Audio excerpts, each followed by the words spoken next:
Hello সবাইকে, আসসালামু আলাইকুম। আগামীকালকে তোমাদের রেজাল্ট প্রকাশিত হতে যাচ্ছে এবং সকাল 11টা থেকে 12টার মধ্যে বা 10টা থেকে 11টার মধ্যে তোমরা মোটামুটি রেজাল্ট হাতে পেয়ে যাবা। তো অনেকেই তার প্রত্যাশিত রেজাল্টটা হাতে পাবা, আবার অনেকের এ প্লাস মিস হয়ে যেতে পারে, যেমন আমারও হয়েছিল, এ প্লাস মিস হয়েছিল, আমি এসএসসিতে এ প্লাস পাই নাই। সো যেটা হবে, আশেপাশের অনেকের ভালো রেজাল্ট হবে এবং আমি যে এ প্লাস মিস করেছি এটার জন্য আমার খারাপ লাগবে না, বাট আশেপাশের অনেকে এ প্লাস পেয়ে যাবে অ্যান্ড এটার জন্য আমাকে কথা শুনতে হবে, পাশের বাসার আন্টিদের কথা শুনতে হবে অ্যান্ড বাবা মার দিকে তাকালেও একটু খারাপ লাগবে। সো তখন মনে হবে যে কেন ভালো করলাম না, এই গিল্টি ফিলটা আসলে বোঝানো যায় না কাউকে। তো তোমাদের বাবা মায়ের যদি সাপোর্টিভ হয়ে থাকে তাহলে তো আসলে আলহামদুলিল্লাহ। আর যদি অনেক সময় আমাদের বাবা মারা চাইলেও সাপোর্টিভ হতে পারে না, কথা শোনায় দেয় আমাদেরকে। সো যদি এ প্লাস মিস হয়ে যায়, তো সেটার জন্য আমার কিছু পরামর্শ থাকবে যে এটা তোমার জন্য একটা পজিটিভ সাইন হইতে পারে। কিভাবে?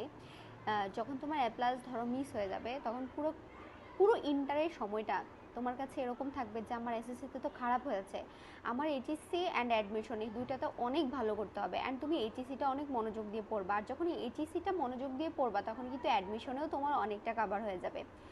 আর অনেকে এরকম আছে যে এসএসসিতে এ প্লাস পেয়ে একদম উঠতে থাকে, পুরো ফার্স্ট ইয়ার কলেজের ফার্স্ট ইয়ারে কোনো পড়াশোনাই করে না। সো আমি এরকমও দেখেছি আমার ফ্রেন্ড যারা এ প্লাস পেয়ে আসছে অ্যান্ড পুরো ফার্স্ট ইয়ার কোনো পড়াশোনাই করে নাই অ্যান্ড তারা সেকেন্ড ইয়ারে মানে ফার্স্ট ইয়ার ফাইনাল দিতে গিয়ে তারা অনেক সাবজেক্টে ফেল করছিল। আমি এটা নিজের চোখে আমার ফ্রেন্ডদেরকে আমি দেখেছি কলেজে এরকম হয়েছে। সো রেজাল্ট ভালো হতে পারে, খারাপ হতে পারে, সবসময় মনে রাখবা যে যা হবে আমার জীবনে সব কিছু ভালোর জন্য হবে, কোনো কিছু খারাপের জন্য হয় না। যখন আমার এ প্লাস মিস হয়েছিল আমার এত খারাপ লাগছিল যে এটা আমার সাথে হওয়ার কথা ছিল না, কারণ আমি ওরকম পরীক্ষা দেইনি।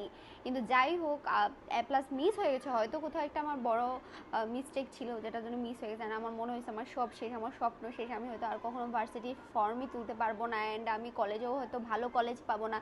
বাট আমার ওই রেজাল্ট খারাপ করাটা আমার 2 বছর আমার নিজেকে এত বেশি মানে শক্তি যোগাতে সহযোগিতা করছে যে আমি রেজাল্ট খারাপ করছি তো কি হয়েছে, আমি এইচএসসিতে ভালো করে পড়বো অ্যান্ড আমি অ্যাডমিশনেও এই জিনিসটা আমার অনেক কাজে দিছে।